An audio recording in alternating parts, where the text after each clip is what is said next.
The League of Women Voters, East Shore, and Tutucket Television proudly present the 86th Representative District Candidates Debate, featuring petition candidate Vincent Mays and Republican candidate Vincent Candelora.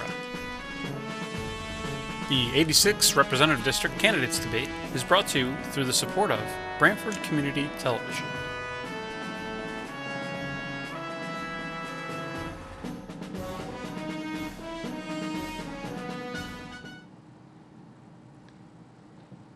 Good evening to the residents of Evergreen Woods. Welcome tonight, and a special welcome to all our folks that have come to watch this debate. My name is Peter Welsh. I am the Executive Director. We are celebrating our 25th anniversary this year, and another milestone is developing a partnership with the League of Women Voters, which we hope will continue for many years. I want to thank Elise Lowe for her close cooperation in all aspects of this. And again, welcome. Your moderator tonight will be Carol Reimers. Thank you.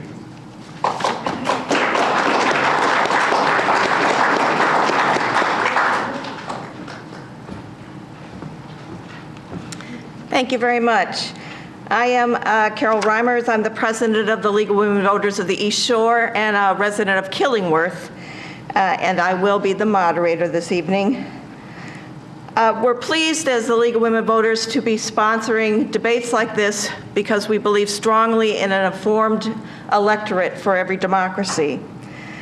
The candidates tonight for the 86th House District are Vincent Candelora and Vincent Mays. Each candidate will have 1 minute opening statement where they can tell you their qualifications. And then they will have up to 2 minutes to answer a question, followed by 1 minute rebuttals as needed. In a prior coin toss, Mr. Candelora will go first, and we will maintain a rotation after that. We ask that you hold your applause until the end of the debate to show your appreciation for the candidates and to give them their full time to respond to questions. So now let's begin. Mr. Candelora. Thank you. Good evening. I want to thank the League of Women Voters for putting this debate on, and also thank Evergreen Woods to opening your home up to us. It's a beautiful facility. Years ago, we used to have these debates, and I'm happy to see that we've returned here and are working on a partnership in this community. So my name is Vincent Candelora. I'm the current state representative in the 86th District. I grew up in North Brantford, served on the town council in town before taking on this role. I serve as a deputy House leader in the State House. I serve on the Finance Committee and have 3 children in town that I'm currently raising. My primary goals and responsibilities in the House is sort of overseeing all of the legislation that goes through and also working on our state budget. Thank you. Mr. Mays? Yes, I'm Vincent J. Mace. I'm a registered Democrat, and I'm a petitioning candidate, and I'm on row 5G. Now, my opponent's name is Vincent J. as well, but I can assure you, I've had that Vincent J. 20 years before he did. So keep that in mind when you're voting.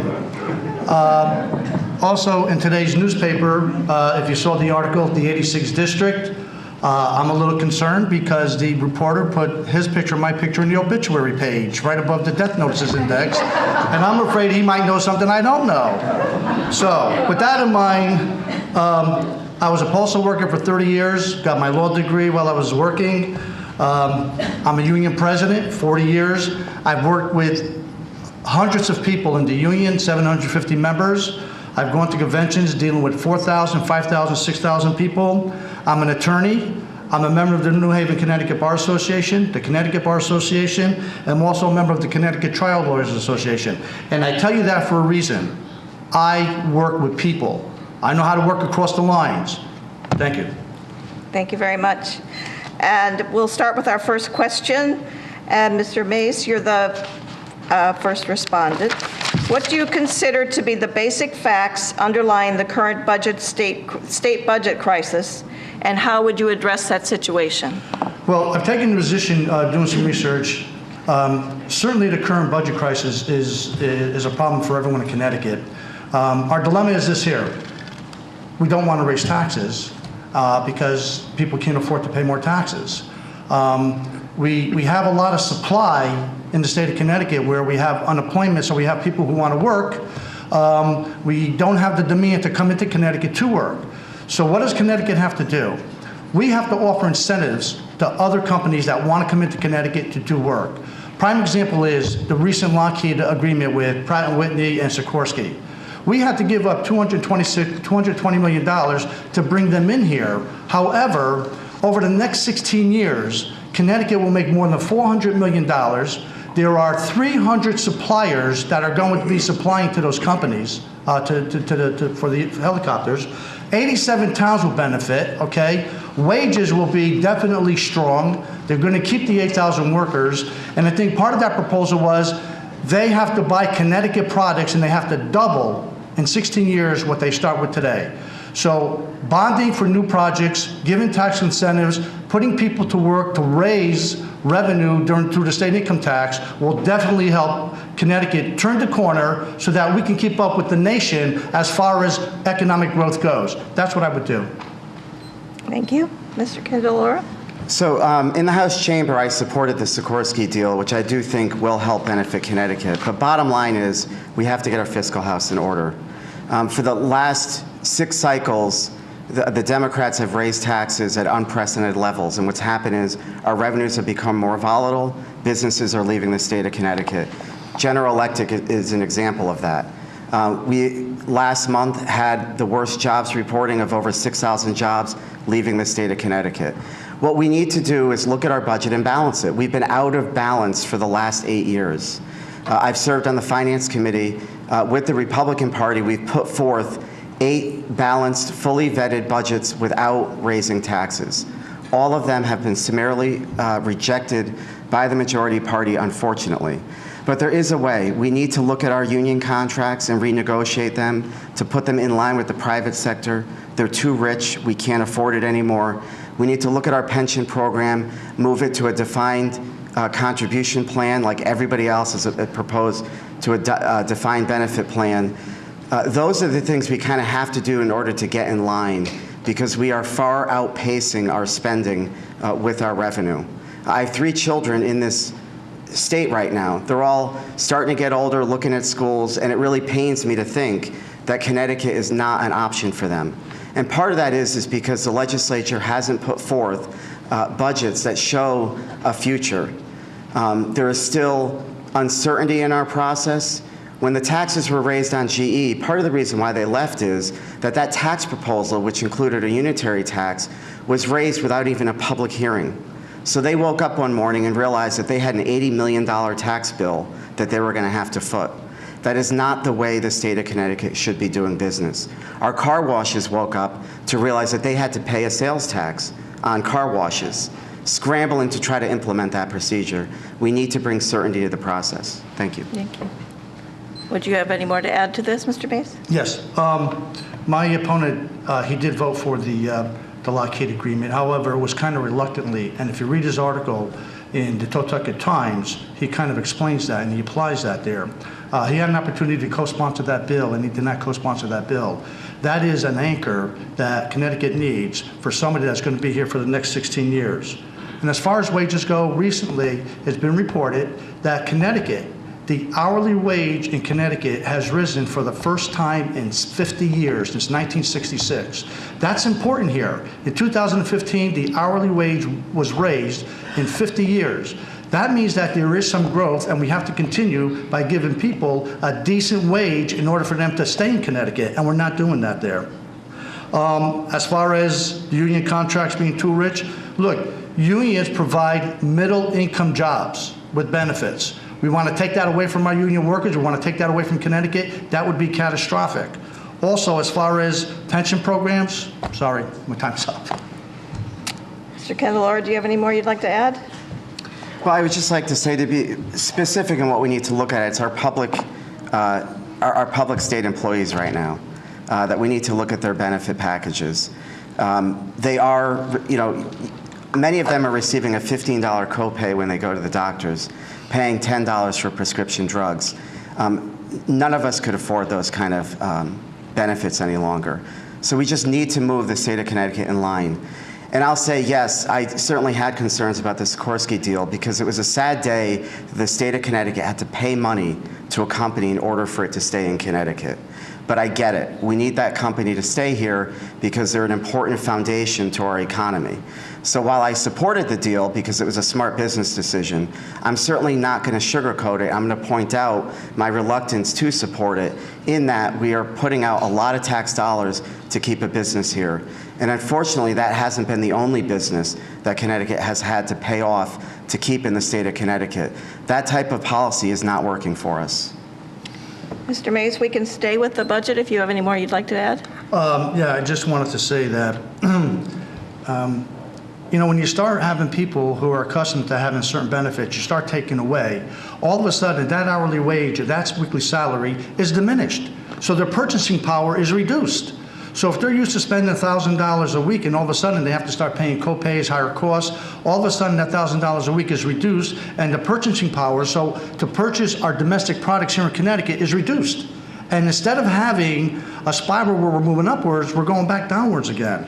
And as far as pensions, you know, in order to stay in Connecticut, we need money. And so if we're going to start attacking the union pensions and say, okay, we're going to reduce your pensions, then those people are not going to stay in Connecticut. They're going to fly south where they can afford. So we have to keep the pensions and the union benefits in place where they are now. Thank you.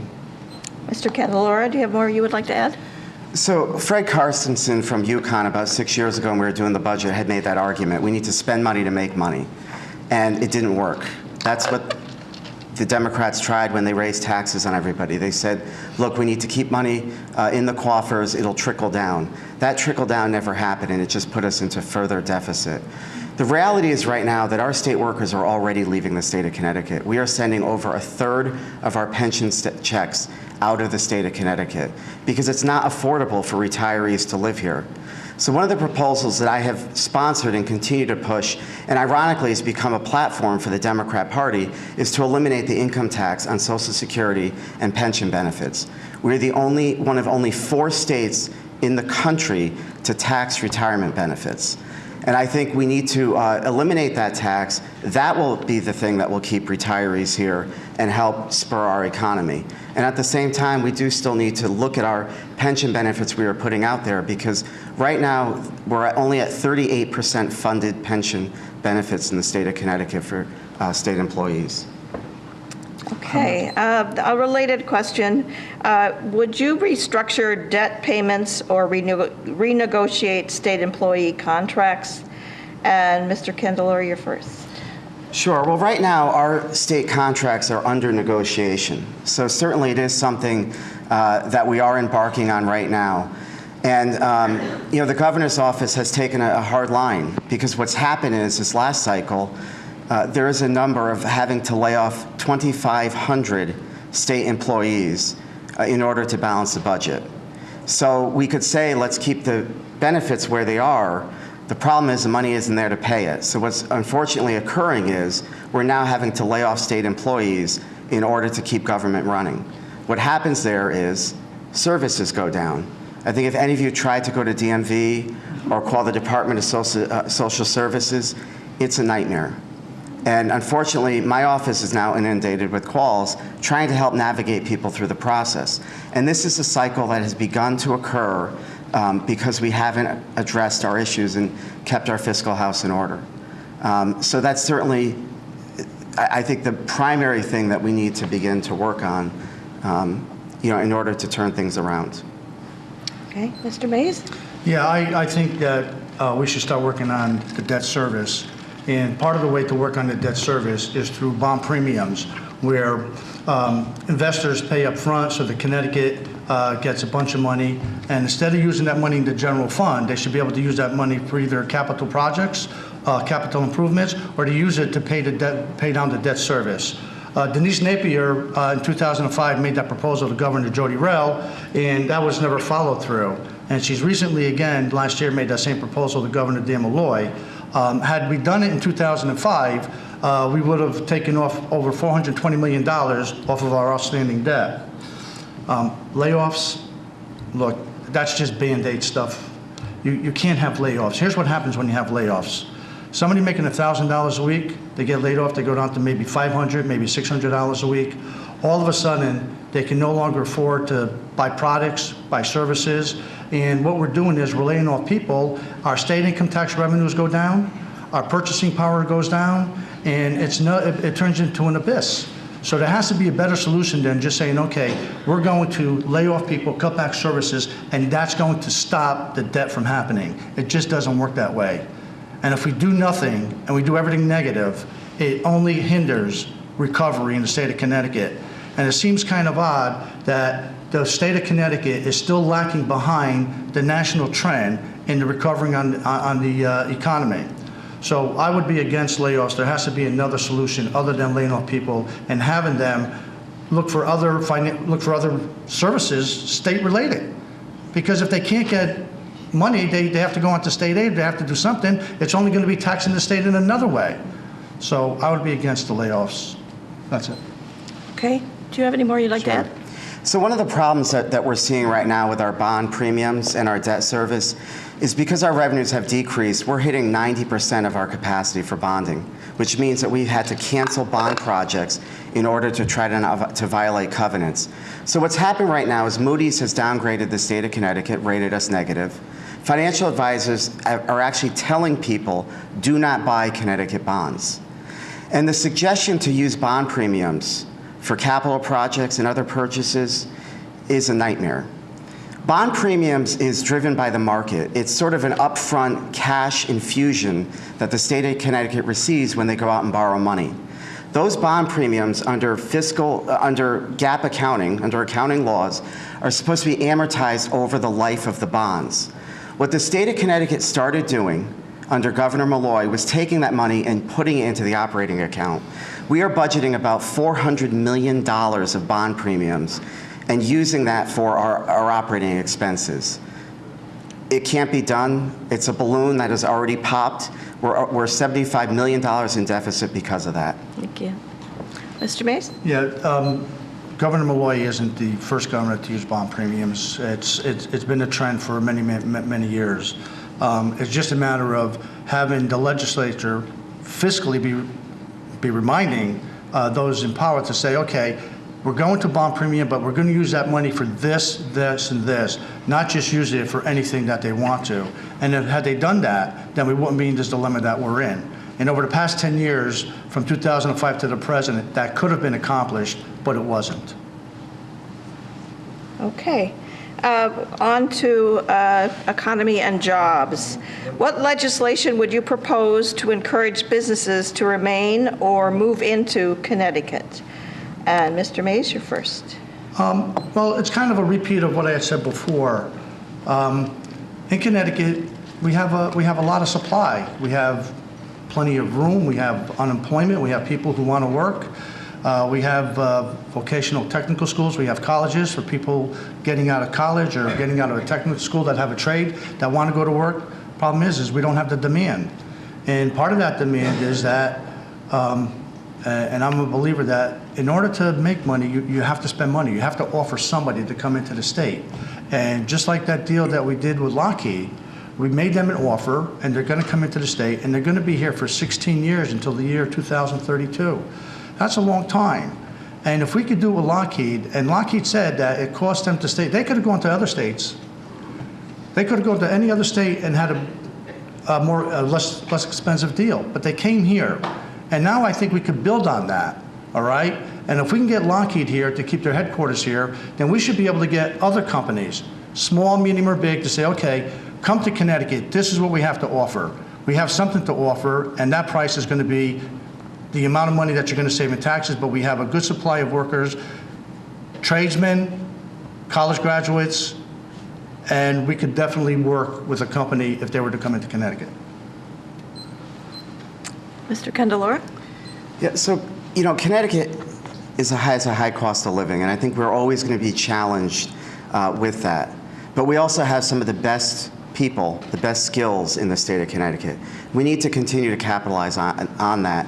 I think the state of Connecticut has done a pretty good job, especially with education, the trade schools, and we need to continue that. Two proposals that I am going to would like to propose if I'm reelected is, number one, we have to bring certainty back to the process. So one of the reasons why a lot of businesses are leaving Connecticut is because when they do their 5-year plans, and most people do 5-year plans, they don't see a light at the end of the tunnel.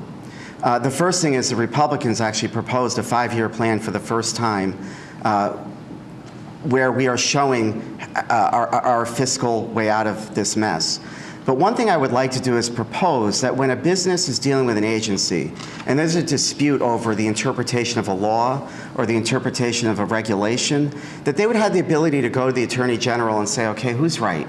Is the agency right or is the business right? Rather than have to litigate it and have this adversarial relationship with agencies. And if we could just have a third party mediate that, I think it would go a long way for businesses. The second thing I think we need to do is have a more open process when it comes to our policies, specifically tax policies. If the state of Connecticut is going to raise a tax on businesses or residents, there has to be a public hearing. That is not an area that we should be what's called emergency certifying and allowing a tax to be raised without the state of Connecticut even knowing about it. That's what happened in the last cycle, and that's what caused General Electric to leave. So if we require that public hearing process, I sat on the tax committee when we were raising taxes 6 years ago, and the businesses had an opportunity to come up and say why these taxes were good or bad. And when the day was done, nobody liked it, but they weren't surprised. So they didn't run away when it happened. 2 years ago, they ran away because they had no idea the state of Connecticut was doing it. Thank you. Would you like to add further? I'm certainly unfamiliar with having the Attorney General step in and start doing disputes with within the legislature. I mean, that's not what the Attorney General's role is to do.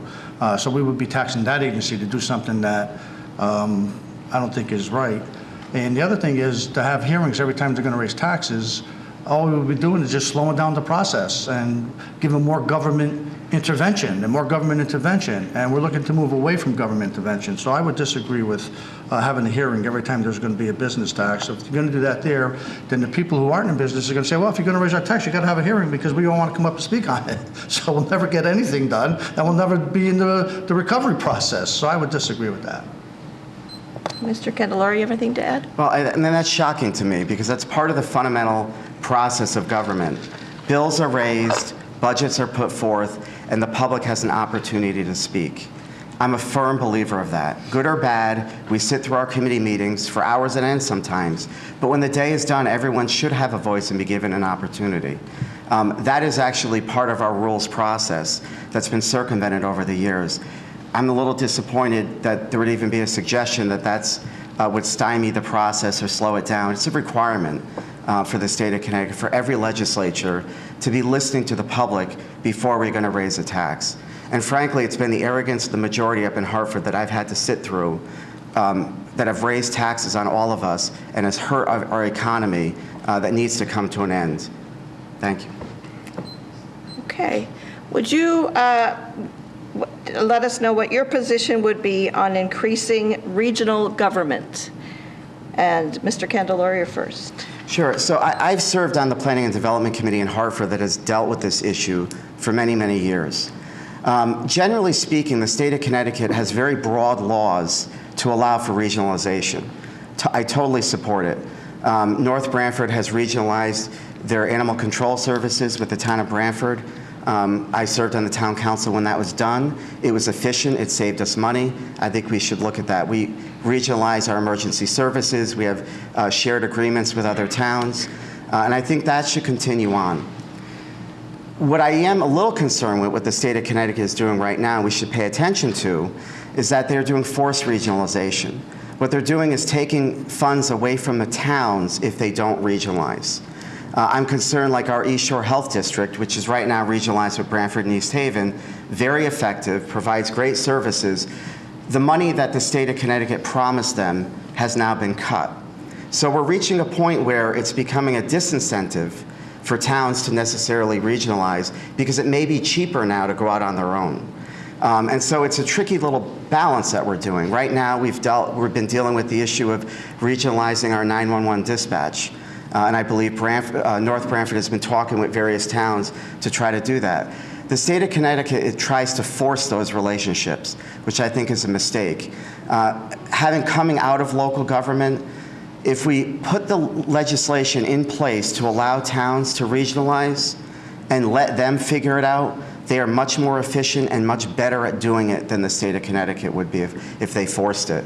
So generally speaking, I do support it. If we need additional legislation to pass to allow for towns to regionalize, I would support that. But I think it has to be voluntary. The towns have to be in cooperation with their neighbors, and it should not be forced down their throats. Okay, Mr. Mace? Yeah, never been in public office before, it's kind of hard to make a determination as to what would be good for regionalization and what would not be good. But certain things that I think would be good is, things in the safety nature, fire training, police training, coming together with area towns and communities to help one another out would be good regionalization. As far as other events, businesses and everything else, I'm just unfamiliar with that there, but I would definitely support regionalization as long as it would be beneficial to the community and be safety for our citizens. Okay. Do you have any more you would like to add? No. Okay. The next question is, do you support an initiative and referenda process for Connecticut whereby citizens or groups may propose legislation? Why or why not? And Mr. Mays, you're first. Yeah, I mean, certainly the process should be that citizens have a right to propose legislation. That's part of the democratic process. That's part of the Republic of America, is that people do have a voice. And part of that voice is to be able to propose legislation and go and speak against it, for it, and against it. So I would definitely support, having referendums on the issues that would affect, people in their particular community that the state is responsible for, and the people would have an opportunity to speak for or against. Okay. Mr. Candelora? Yeah, absolutely. I support referendum. When I served back in '06, we had legislation to do just that. And it was put on the ballot in 2008 for the state of Connecticut to vote to whether or not they wanted the right to referendum. And the Democrat majority actually fought the legislation, and they actively sought its defeat. And sadly, the state of Connecticut rejected it by, I think, a 2-1 margin. Because, we are in a blue state, so we've had a majority up in the House for 40 years. The Democrat Party wants to keep that power. They don't want to give it to the voters. So have we had a referendum, we could have a little bit more of a dialogue. The people could have a say sometimes. It was a very sad day when I saw that referendum go down. I would hope we could put that back on the ballot, because I think it's important. There comes a time when elected officials do fail us, and we need the voters to have a right to be able to stand up and petition themselves. And hopefully we could pursue that legislation down the road and have that for the state of Connecticut. Would you like to add something? Yeah, I didn't know we were going to get into colors, blue state and red state, but the only thing I could respond to that is, yeah, the Democrats have been in control of the House and the Senate, but let's go back to 1990. Who was the governor? Wasn't a Democrat. It was an independent. It was a Republican. And from 1990 to 1994, that person was in office. Then from 1994 to 2004, who was in office? A governor was Republican. And from 2004 to 2011, who was in office? A governor that was Republican. Remember one thing: governors propose, legislation disposes. So if the governor doesn't propose what the governor wants to get done in the state of Connecticut, then the legislation doesn't have to answer. They only dispose of what the governor proposes. And for the past 26 years, the administration, the captain of the ship at the helm, has been a Republican governor. That's all. Okay. Would you like to respond to anyone? No, I'm good. Thanks. Okay. The next question is about education. How would you recommend dealing with the educational cost-sharing formula that causes nearly all towns to complain that they don't get their fair share of state funds for education? And Mr. Candelora, you're first. Sure. So I actually served on an education cost formula panel that Governor Rell had commissioned back in 2009. The biggest problem with the ECS formula is that we underfund it. The state of Connecticut never met its obligation to put all the money in it that needed to go in it in order to properly fund our education system. So that's the first problem. And so what's happened is that there's this struggle of we don't get enough money. Well, of course, no one does. And then we never escalated the formula. When I served on the town council, we had about 25% of our funding coming in from the state. I think it's down below 20% right now because inflation goes, but the state of Connecticut flatlines its education funding. They give us the same amount of money, and the towns and cities are supposed to say thank you.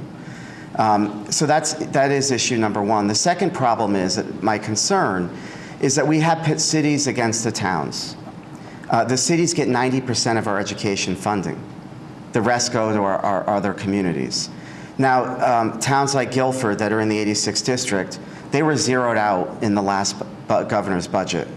We were able to put some of their education funding in. North Branford's fortunate that we get about $4.5 million of education funding, whereas a town like Madison or Guilford gets pennies on the dollar. But they send a heck of a lot of money up for income tax.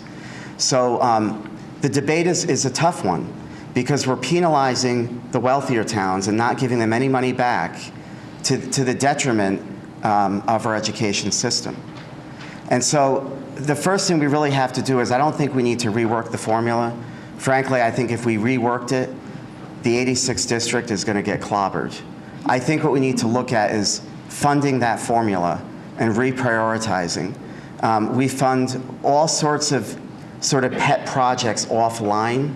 I think we need to streamline everything back into that ECS formula and let that function properly first. Thank you. Mr. Mace? Yeah, well, obviously the Connecticut Constitution says that all the students in elementary and secondary schools, they have to be able to have a fair education, and what's fair to everybody. And there certainly is a detriment for those towns that are doing well in their educational, with their scores and everything else, especially in the suburban towns.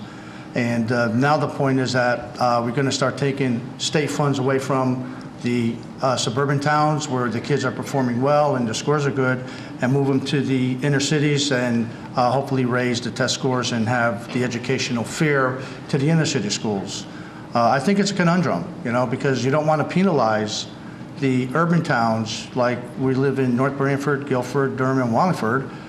We don't want to penalize them and penalize their students by taking money away from them and giving it to areas where we don't definitely know if the money is definitely going to make students learn more or do more. So I guess the question is the legislature has 180 days from the recent Superior Court decision or wait for the appeal to find out how we're going to make it fair and equitable to all of the students in Connecticut. And I think one of the things that we talked about is special education. If we were to take special ed students that need special attention and make them a state liability as opposed to a town or city liability, that would certainly help with the funding that goes to the different schools and communities so that hopefully it would help improve the quality of education for everybody in Connecticut. Whether that happens, it's not going to be in the very near future that we're going to see the effects of that, but we'll see the effects of that somewhere down the road when the results come out. Thank you. Would you have any more to add? Just to piggyback off on the special education funding, the state of Connecticut does fund special education. The problem is that when a student leaves and moves from one town to another, their educational needs carry. And so you could have a special ed student that might be requiring $500,000 a year of care. And if they move from North Branford to Guilford, all of a sudden now, Guilford's budget has a massive shift. They have to come up with $500,000 that they may not have budgeted for. So if we, on a statewide basis, pay for special education funding, towns wouldn't be in a position to have to sort of jerry-rig how their funding is. Those poor students' educations get affected because now the towns don't want to provide the education because they can't afford it, and they're put into a political football.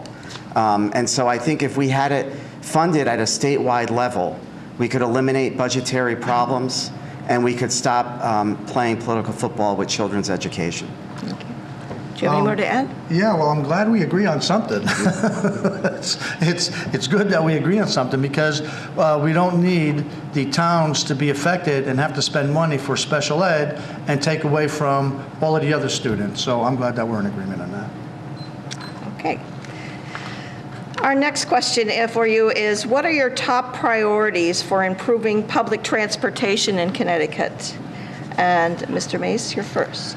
Public transportation, as you know, recently they had the railway was, I think, $260 million to improve public transportation. They had a ceremony for the opening. Bus transportation, our roads and highways for public transportation, they should definitely be improved. We have to find a way where we're going to have monies, all right, to be able to provide public transportation, not only through trains, but also through the busing system. So other than that there, I think what they're doing now up in Hartford has already started working on providing railway service from along the shoreline and then up through the middle of the state. So that's about all I know about the public system. Okay, Mr. Candelora? So I think for the transportation system, our trains, we did invest some money on the Wallingford-Springfield line, but I think we really need to look at our the Metro line from New York City to New Haven. We definitely have to put more investment in there. That's where so many people, it's a job hub. A lot of people commute back and forth. And that part of the state, anyone drives it, the congestion is out of hand. But I think one of the most immediate needs that we have to deal with is our non-emergency medical transportation in the state of Connecticut. Right now, there's a company called Logisticare that provides those services. They have a monopoly in the state of Connecticut. They've been allowed to have that monopoly for years. They don't show up and pick you up when you get a phone call you need to go to a doctor's appointment like they're supposed to. And there's no ramifications for that. And they continue with that contract. Last year, I sponsored legislation to require that contract to go out to bid. And shockingly, the governor vetoed it. But happily, the legislature overrode that veto in our veto session, and it became law. But what's right now happened is Logisticare is still trying to keep that contract, and they're not allowing the proper vetting to go on to allow for that process to go out to bid. Because I think just what I hear from constituents, trying to use those services, it's a simple service that people need to get to their doctor's appointments. And we need to put that back out to bid to allow competition because it hasn't been working. So that's one effort that I want to continue to work on this next legislative session, in addition to the busing needs and the transportation needs.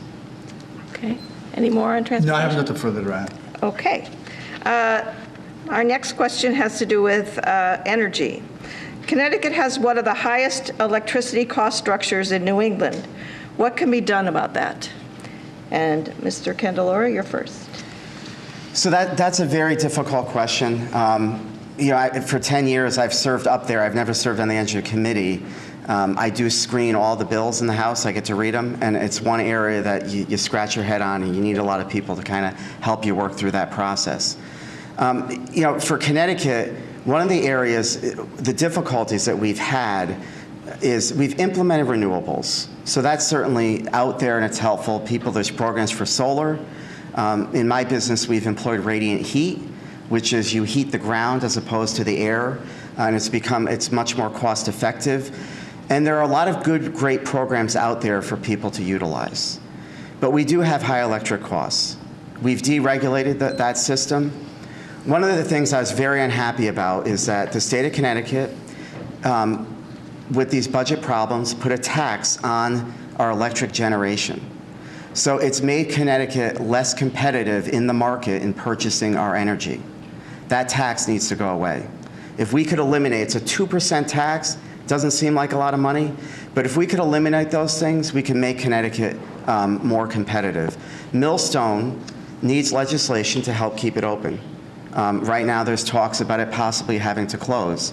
That is going to be important for our next legislative session. There are environmentalists that don't want that power plant generating. They want it to be closed. That would be catastrophic for the state of Connecticut. We fought to try to get that legislation through this year. Unfortunately, there was a small group in the legislature that was able to block it. But I do stand firm with Millstone, and hopefully we can work to continue to allow them to operate.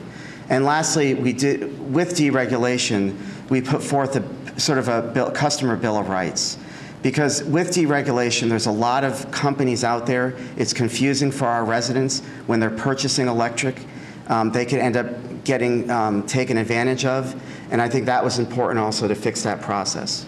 Thank you. Mr. Mace? Yeah, certainly I'm in agreement with the Millstone, the nuclear power plant. Definitely need something like that to continue in Connecticut to help provide energy at a low cost. But also, we should be able to offer incentives. Natural gas. We should see if there's natural gas available and be able to import natural gas pipelines to come into Connecticut, as long as the expense wasn't put on the average consumer and it was put on the businesses that would provide the gas. And I think offering incentives to solar energy, not only to businesses but to homeowners, would be beneficial because it would reduce the demand on electricity from the electric companies, and hopefully costs would go down and people would be able to keep their homes running and save money. Okay. Thank you. Our next question has to do with tourism. A question was submitted about a concern that about the state of tourism here, that there's closing tourism districts, our booths are seldom open. We have so much to offer. What can we do to encourage out-of-state people to visit? And Mr. Mace, you're first. Yeah, I'm really disappointed in the state of Connecticut. We are called the gateway to New England.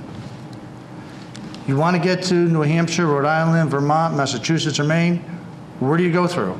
Go through Connecticut. But it seems like we're becoming the doormat to New England and not the gateway. I think we should be able to build up our parks, build up our tourism. We should be able to help small businesses, especially. We have the Long Island Sound, the Atlantic Seaboard. We have from the New York line all the way to the Rhode Island line. We should be able to have people want to stop and stay in Connecticut.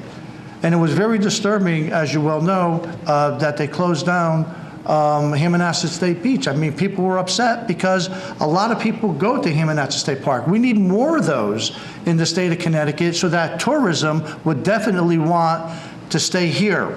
And we should be able to, not only that, along the I-84 corridor, we should be able to do things along that to have tourism be able to go visit that area, that part of Connecticut too. Camping grounds, all right? If you know that right after the Great Depression and FDR wanted to get people working again, he started, having these parks built. Chatfield Hollow was one of them. We should be able to do things like that there in the state of Connecticut to put people to work, to say, okay, we're going to increase our parks, increase our campsites, and help these small businesses, whether you want to open up an ice cream shop, whether you want to open up a bed and breakfast. We should be able to work with small businesses so that we could stop people right after they get across the New York border and stop them before they get into Rhode Island. That's it. Mr. Candelora? So tourism is very near and dear to my heart. One of the things my family owns and operates is the Connecticut Sportsplex on the other side of town in North Branford. We bring in millions of dollars every year from tourism. People come in from all over New England and the country playing in different sports tournaments. It feeds our hotels, it feeds our restaurants. It's been a good economic boom for the area. I'm also a Boy Scout, Scoutmaster. So camping, fishing, outdoor activities are critically important to me as well, and I could appreciate it. I'm the treasurer of our Sportsmen's Caucus up in Hartford. So I tell you all these things because when we were doing the budget 2 years ago, one of the ways that was proposed to balance the budget was to increase all the fees on our fishing and our parks. Well, what had happened is people didn't take out the fishing permits anymore. Because like my daughter and my wife and the kids all go fishing every year at least once opening day. And when that fee doubled, my wife said, for one day a year, I'm not gonna bother buying that permit. And that's what happened. The revenues from all those permits dropped. So the state of Connecticut the next year scrambled and lowered all the fees and tried to fix it. Well, with Hammonasset, I camp at Hammonasset. So last year, again, without a public hearing, without anybody knowing, they snuck in the budget a sales tax on our parking fees. So what happened? People are trying to pull up to be at Hammonasset Park, and they've got to make change now. You can't just go in for $5 or $8. It was $8.36. The lines went all the way out to Route 1. Again, without a public hearing, without any thought, these people don't go to the parks, they didn't realize it. Thankfully, I sponsored legislation and got it through to eliminate that tax, which we successfully did. Aside from the big issues on tourism, those little issues kill us. Because people come to the state of Connecticut, they're standing in line for 15 minutes to get into a park. It doesn't set a good tone. Do you have any more to add, Mr. Mace? No, I think I said it all. Okay. Mr. Keller, you have any more? No, just to follow up, so I think we just need to be a little bit smarter with tourism. They're critically important. We need to work in partnership with all of our businesses. I think our tourism bureaus could actually get revenue outside of just state funding. We can partner with them, with our tourism community. They can provide services just in the areas of help sponsoring national events. You know, we have Yale as a venue. Bring in, a cycling event and coordinate that with our college system, the private sector. There's a lot of gems and opportunities for us to do those type of things without costing the state of Connecticut any money. Yeah, I mean, I'm hearing a lot of good things. I'm just wondering why over the past 10 years we haven't done it before. All of these good ideas, we should be proposing that in Hartford in this next general session to say, okay, let's improve the tourism in Connecticut because we're going to use the universities, we're going to use all of these venues to do that there. I'm just kind of surprised that it's taken 10 years to get there, that's all. Well, if I'm in charge, it would happen much quicker. Okay, the next question is, what would you do to promote drug addiction treatments and divert drug addicts from criminal sentences? And Mr. Candelora, you're first. Thank you. So this past year, we've worked on a lot of legislation dealing with drug addiction. And I was happy to actually be honored in the state of Connecticut, being given the Champion of Connecticut Healthy Award for all the work that I have done on drug addiction. The first item is I have been an opponent to the legalization of recreational marijuana. The state of Connecticut we've decriminalized small amounts of marijuana. So if somebody is caught with a small amount, they're not going to go to jail. I think that was important legislation, but also we maintained the criminality in the cases of juveniles, so we could actually start tracking this. Because one of my concerns with the way marijuana is being treated right now is children are starting to no longer be afraid of it. Our Guilford Youth Services surveys kids every year, and the fear of marijuana keeps diminishing and the use is increasing at a younger and younger age. It is proven that marijuana is now addicting. It now changes your brain development if you're utilizing it before the age of 23. And so we need to stay on top of that. I know other states are legalizing it. Massachusetts is looking at it right now. I fear the impacts could be devastating because it starts at marijuana and it can move into opioids. One of the pieces of legislation that I championed this year was to limit the amount of prescriptions for the first time for an opioid. So if somebody goes in and needs a prescription for pain, they're given a 7-day treatment as opposed to a 30-day. And I think moving forward, we certainly need to continue to educate. But I think we need to continue to look at marijuana and its impacts on our children and not treat it just as a medicinal drug. There is some medicinal value to it, and I do support those measures. But we need to stay in front of this issue because it's catastrophic. People are dying every day from these addictions. Okay, Mr. Mace? Yeah, you know what's, when it said that we reduced, you can have X amount of ounces of marijuana in your possession and have it not be a crime, as just a silent way of legalizing it. The only thing we've taken out of the equation is if a student, usually it's young kids most of the time, having marijuana in their possession and then having the cops pull them over, that they drive off and then there's a car chase, okay? So in one sense, we're saying that we don't want to legalize it, but in the next sense, we say, okay, if you have up to X amount of ounces, then you can't get arrested. So it's just an implied way of legalizing it anyways. Whether the state decides that they want to legalize it, they should definitely do some research on it if they were going to do something like Colorado or any other states. And who knows, maybe if they did consider it, it would be a controlled substance where it would be state-run as opposed to selling it on the street where God only knows what could be put into it.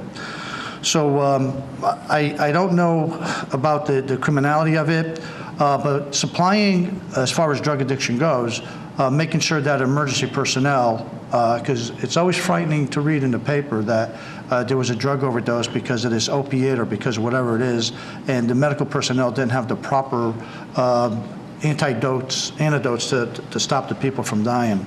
So as far as drug addiction, it's a serious event, but on one hand, we can't say we don't want to legalize it when we increase the amount. And if we increased it to 2 ounces, who knows, in a couple of years we could increase it to 4 ounces. So it's just a silent way of legalizing it anyway. Okay. Do you have any further to say on this? So, and one other piece is, we have BH Care in Brantford that supplies behavioral health services. Part of those services is they work with diversionary programs. And one of my concerns is they have been recently cut by the state of Connecticut. They provide services more efficiently than the state of Connecticut, yet their money gets cut, the state doesn't. They help people with mental illnesses from not ending up in prison. Far too often, if somebody doesn't receive their medication or their proper treatment, they either end up homeless or they can end up in prison. And we need to continue to put funding into those diversionary programs to make sure that those individuals are protected, they're getting their treatments, they're getting their medication, and they're staying on the right path. My concerns are that the cuts over the last budget cycle have put those programs in jeopardy. And so one of the things I want to bring back to Hartford is their voice to make sure that we continue those funding of those programs and that people really understand what they're doing. Thank you. Yeah, as a member of the Connecticut Trial Lawyers Association, I do I do some criminal law, and I have represented clients in this area. And it is great that Connecticut has these diversionary programs where these people have to go and attend these classes, and they have to be able to, be drug-free or get on certain programs.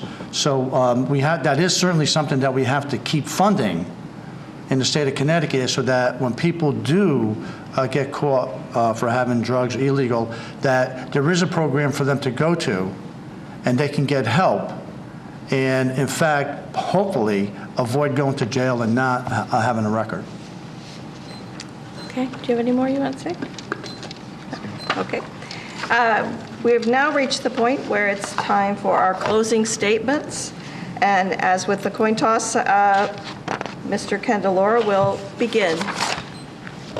Thank you. Thank you for having me. I enjoyed this debate and be able to talk about some of the issues that are concerning me. It's been a pleasure representing this district for the last 10 years, and I hope that you will support me so I can continue to represent this district. And I would ask, certainly, the dialogues over these years have been very enlightening. I do believe Connecticut is at a crossroads. I'm concerned at the direction it's going in. We are the last in economic growth in the country. We've lost another 6,000 jobs last month. But despite all that negativity that we hear in the press, I do have hope. I'm raising 3 children in North Brantford. I have my business here. My family's one of the few manufacturing businesses of its kind in this country of what we do, and we're going to continue that on. And I think there are certainly areas that we need to fix. Connecticut first needs to get its fiscal house in order. I think I'm well poised to help do that, and I hope that the Republicans are able to take a majority in the House and the Senate so that we could start that dialogue of fixing a budget that needed to be fixed 10 years ago but could not be done under Democrat leadership. And so I think we have a lot of challenges. I know the presidential election is certainly eclipsing everything, but the state races are just as important. And so thank you all for coming out and listening, and I hope to have your support on Tuesday. Thank you. Thank you. Mr. Mace? Well, let me see. What am I doing here? That's what I want to know. I became a candidate in August. I'm a registered Democrat, but I'm not with the Democrats. And if you want to find my name on the ballot, I'm way at the bottom, row 5G, way on the bottom, all by myself. And I'm saying, why am I doing this? And that kind of reminds me of a story. There was a billionaire owned the state. It wasn't Donald Trump, it was another billionaire. And he raised crocodiles. And over the years, as the crocodiles got bigger in the lake and he got more crocodiles, his daughter grew up and she became a very beautiful woman. And he wanted to make sure that he had the right man to marry his daughter. So he sent the letter out to the entire county. Whoever can come and swim across my lake and make it to the other side, one of two things happen. My beautiful daughter, you have her hand in marriage, or you get $1 million. So on the day, a couple of hundred young guys show up, and they're all standing there, and the billionaire gets up on the podium, and he starts to say what the rules are. All of a sudden, there's a splash in the water, and there's a guy swimming across the lake. And those of us who can remember the old Tarzan movies with Johnny Weissmuller, Super 8, he's going real fast, and the crocodiles are nipping at his feet, his clothes. He finally makes it to the other side, and he's laying on the shore, and the billionaire gets in a boat and goes to the other side and says, "My God, man, I can't believe you outswam all of those crocodiles." And he says, "You could have my daughter's hand in marriage, or you could have $1 million. What do you want?" He says, "I don't want either one of them." And the billionaire says, "Well, I got to give you something." He said, "Yeah, find the guy who pushed me in the water." Find the guy who pushed me in this political pool. So, let me say this to you. I grew up in Fairhaven, grew up in the projects. I know what it is to be poor. I've been a janitor, short order cook. I've been a letter carrier for 30 years, and I got my law degree. And I'm here to say, give me a shot, and I'll make you proud of me. Thank you. Thank you very much. Just one thing. I just want to. It's November. Hoorah! All the veterans in the audience. Thank you very much for your service, veterans. That's all. Thank you.